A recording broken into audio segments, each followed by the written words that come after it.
Shortcomings is a film directed by Randall Park, and it's currently available on iTunes. It's possible it could be available on Netflix at some point in the future because it is a Sony Pictures Classics release. So if you want to hold out for that, it could be on Netflix.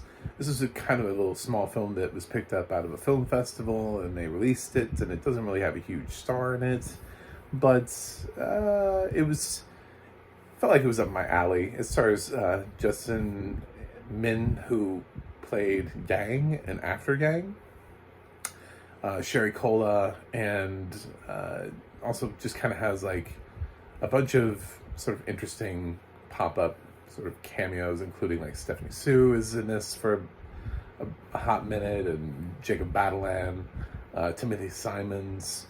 So just a bunch of people showed up from Randall Park for his directorial debut. It's based on a graphic novel, so it's not an original script, and I have no idea what the graphic novel looks like, but the film largely is based around, well, I guess 3 Bay Area individuals who are navigating life would be the easiest way to put it. Although it's really just based around one, and the 2 ladies that are closest to him in life, one of which he is romantically interested in, the other one is a lesbian, so I'm not romantically interested in. And he also manages a movie theater. He's interested in film festivals. He talks a lot about films and his ideas about films. The cast is predominantly Asian American, so there's a lot of talks about representation and culture and stuff like that thrown in there. So obviously, I'm the right person to review this, clearly, but it is Shortcomings, and there aren't really a lot of people that were reviewing this, and I did want to talk about it. That's kind of the film. I mean, it feels like the kind of thing, maybe feels like it's a very, very, very dialogue heavy movie. I was actually kind of impressed that they managed to do anything with the audio description, because these people just talk all the time. They never just really kind of stop and ponder life. There are like no real sequences of somebody just kind of sitting and enjoying the space in which they are, staring out at a park, for example, or watching some kids play and then contemplating and be like, silently thinking about, man, wish I was a father.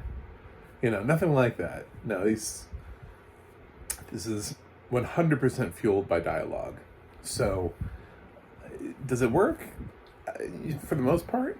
I think the film also opens up a lot of doors, and it just leaves them open, and it just wants people to walk through them, and just be like, yeah, it doesn't really make sense, but come on in.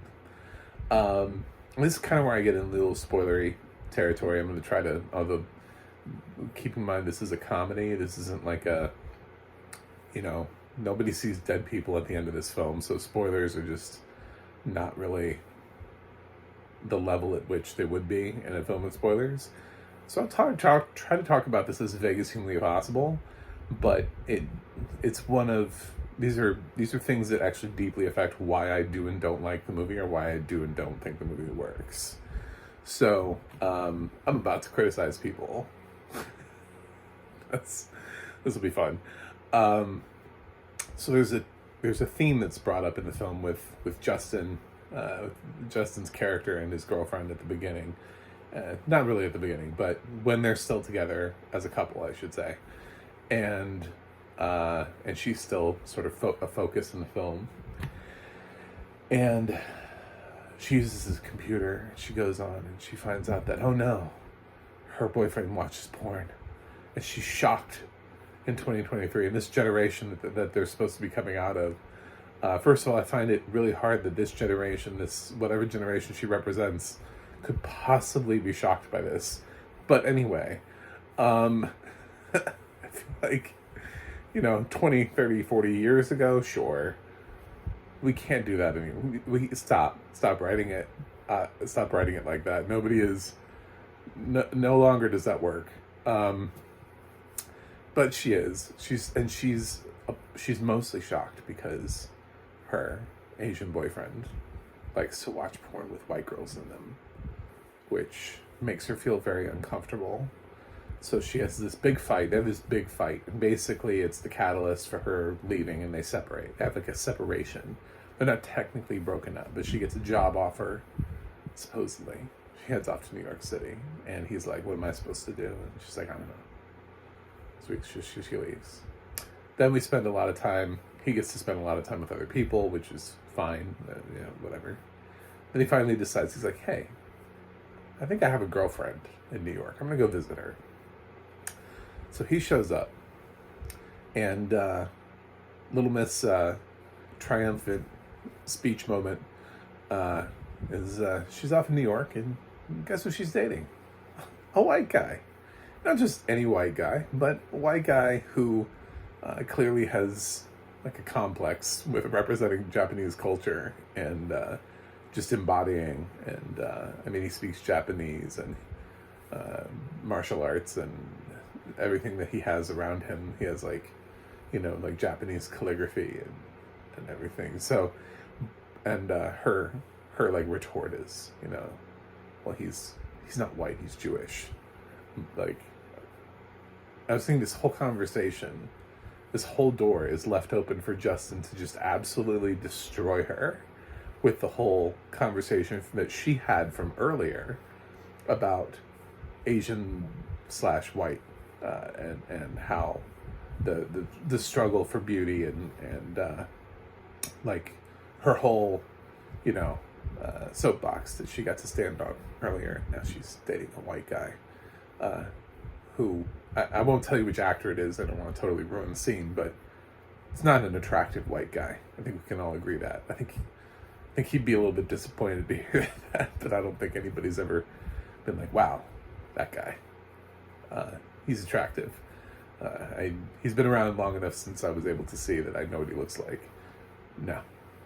She didn't find Brad Pitt. So, but instead he just doesn't do anything with it. Like, he allowed himself to be berated over his choice of porn, which was not like an actual real life acquisition of a white girl. You know what I'm saying? Like, he didn't actually go out and find a white girl and have sex with her. He didn't have a real affair. Meanwhile, she hasn't actually officially broken up with him and is living with a white dude. And this film decided to not have that conversation in reverse, which I find to be deeply disappointing, because you set it up, it's there, have the fucking conversation. This film is all about having conversations and having callbacks. There's a thing where Sherry Cola talks about how she had a fight with her girlfriend and she kicked her in the vagina, and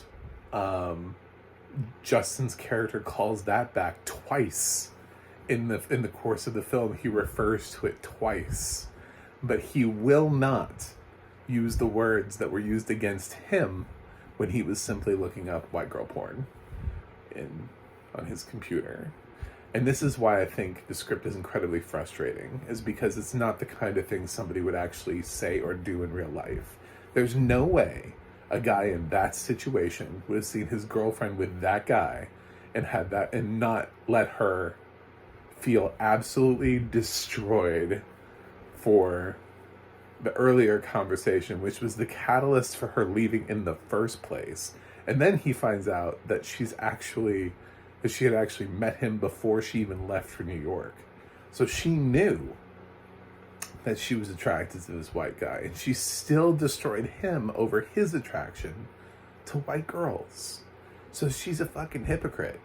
So that's why when this film says this film is about three people and that's sort of like the IMDb plotline, it's not. It's really just about Justin.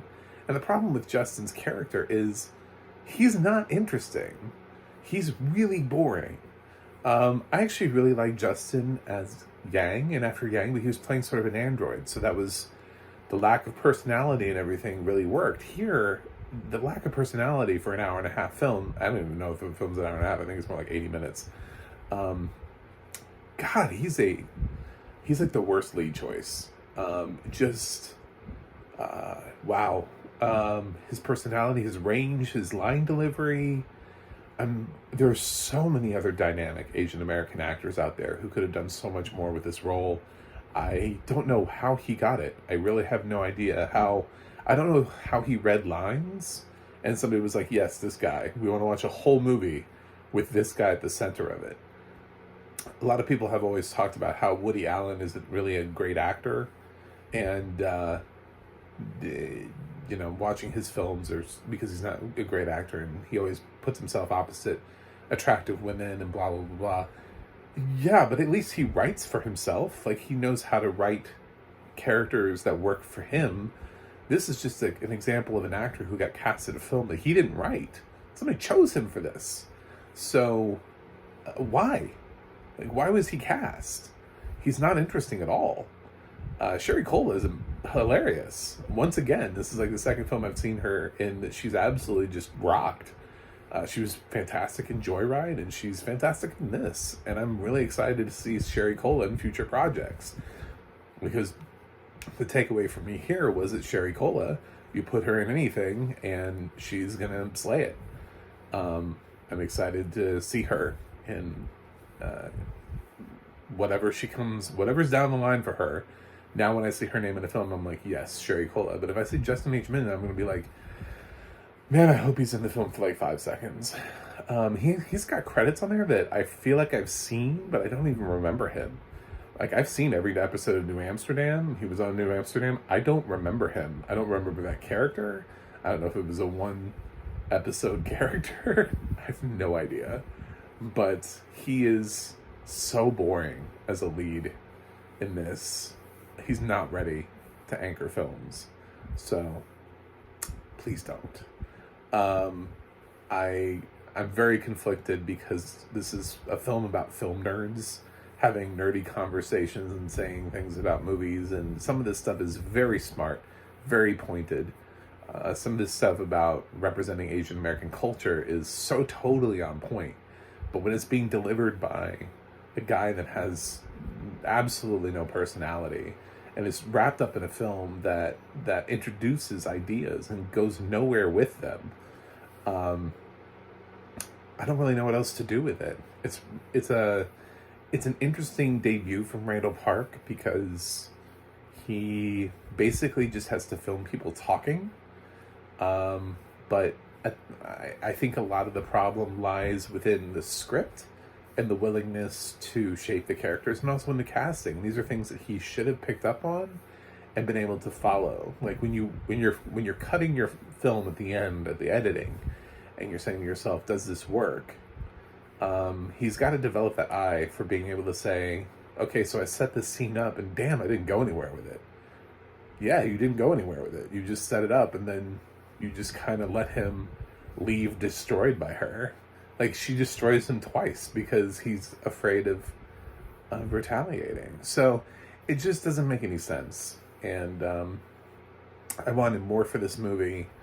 I think that has a lot more potential and just some tweaks. This is something that could have taken, like, other than a recast, maybe like, I don't know, 2 or 3 days of filming to just tweak some scenes, and then suddenly you would have had a more concise and well-rounded film. It's not that far from being good, but it's so frustrating that it's not.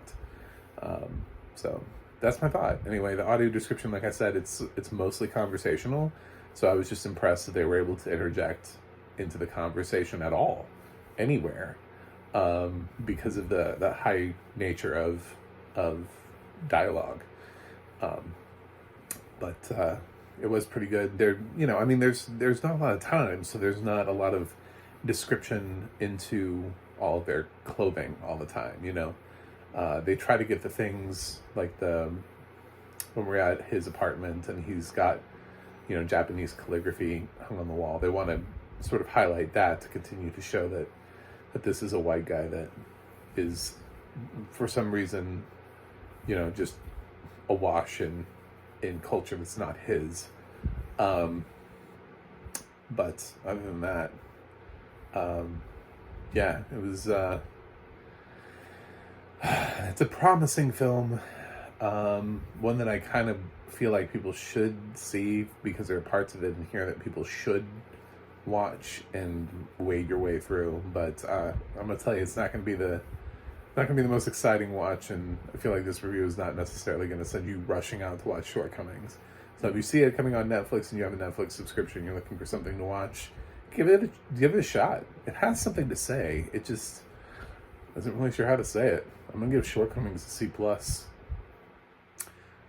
Anyway, that's it. Thanks for watching. Thanks for subscribing, and I will review something else. And I also have a website, MacTheMovieGuy.com. You can follow me on X, Threads, or Instagram at MacTheMovieGuy. You can go to the audio description project, adp.acb.org, and let you know what has audio description and where you can watch it. And you can go to the adna.org, that's the adna.org. It'll let you know who's narrating your favorite films and television series. Anyway, thanks for subscribing, and I'll see you guys on the other side.